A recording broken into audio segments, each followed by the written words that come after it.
When we think of our worship ministries, we typically break them up into two teams. We have the creative team that is on the stage and playing in the band, and then we have the production team that's in the back of the room running sound and lights and all that technical stuff. But I think it's important for the tech team to also see what they do as creative, even if what they do looks different than those on the stage with the skinny jeans and the hats.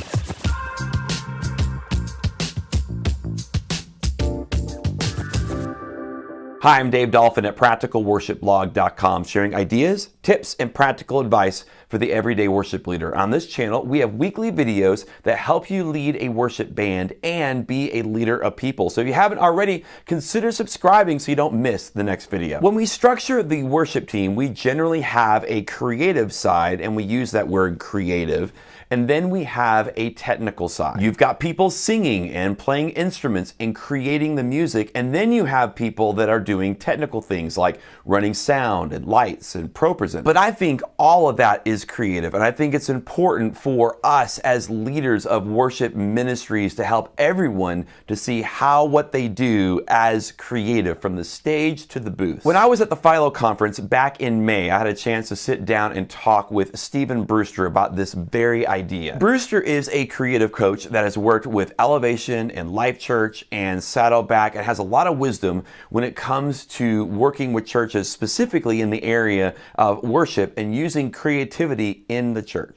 Here with Stephen Brewster. We're at the Philo conference, and one of the questions that I wanted to pose to him is that since this conference is specific to tech people, and you being a creative guy, and that's kind of your wheelhouse, so are tech people, like, what they're doing, is that just as creative, what's happening on the stage? Or like, how can you help tech people to see what they do as something that's inspirational and creative? Well, there's no question that it's creative. Everyone was born to be creative. The fifth word in the Bible is created. And so it's the first indication of God's nature, of how he made us in his image. And so we all have the ability and authority to be creative. It's just a matter of how we choose to engage that creativity and develop that muscle. We're not all artists, but we all have the ability to be creative. And creative is problem solving, creative is solutions, creative is identifying a new or different way to get where we need to go. And most of the tech teams that I've worked with, especially in smaller churches, they have every week they're being creative in how they're problem solving to make services happen. And so leaning into that creativity and feeling the permission to be creative is such an important part of how we become who God's called us to be. So you have, I'll play the devil's advocate here. Sure. So you've got someone who's running sound, and they're like, well, I'm not creating anything, I don't have an instrument, I'm not singing, I'm just taking something that someone else has created and I'm just pushing it down a pipeline. I'm just handing it off to someone else. Yeah. What would you say to that? I would say that they're vastly undervaluing the importance of their ministry. A soundboard is a bunch of sounds that the equivalent of paint, and the room is the canvas.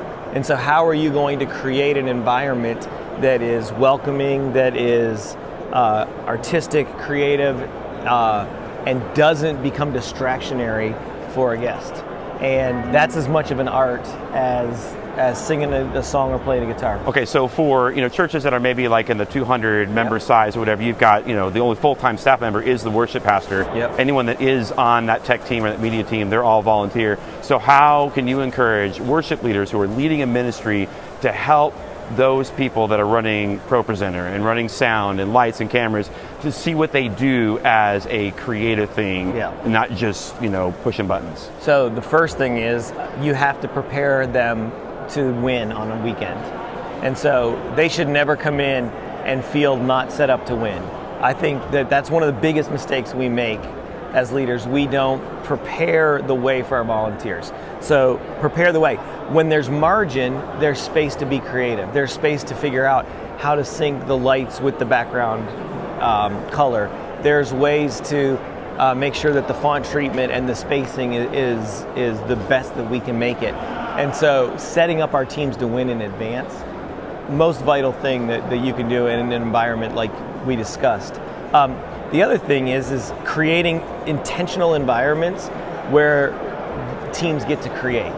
So Sundays may not be the opportunity to create. If you're in a set up, tear down environment, you may not have any margin to create there. But maybe like one Wednesday a month or once a quarter, you're having a creative night where we're bringing a lot of different people together and we're making something for the service. And that's giving everyone the chance to be part of the process. Yeah, and I remember, I think it was Whit George that I heard him say that, like, some people, even from a musician standpoint, some people are hippies and some people are being counters. Yep. And so even having a different approach to creative doesn't, because you don't look like the other creatives, the ones wearing the skinny jeans and all that, just because you don't fit that mold doesn't necessarily mean that creative. I'm actually more of that bean counter type person, and yet I'm the worship pastor, and it took me a long time to realize, okay, even though I am different and I approach creativity differently, I'm still creative. Absolutely. Creativity has nothing to do with the expression. It has everything to do with your process. It has everything to do with how you're going to approach and look at things and incite change. And so, I mean, never ever, it's the book by its cover thing. You never allow yourself to overvalue the skinny jeans and undervalue your own personal creativity. Because there's a lot of not creative people that are wearing skinny jeans. Now, while I was at the Philo conference last spring, I had a chance to sit down with several other people, and because it was the Philo conference, a lot of those discussions centered around the technical arts. From that trip, I've put together a small playlist of 3 or 4 videos you might want to check out right over here. That one down there is pretty good as well, and if you haven't already, consider subscribing so you know when the next video releases from practicalworshipblog.com.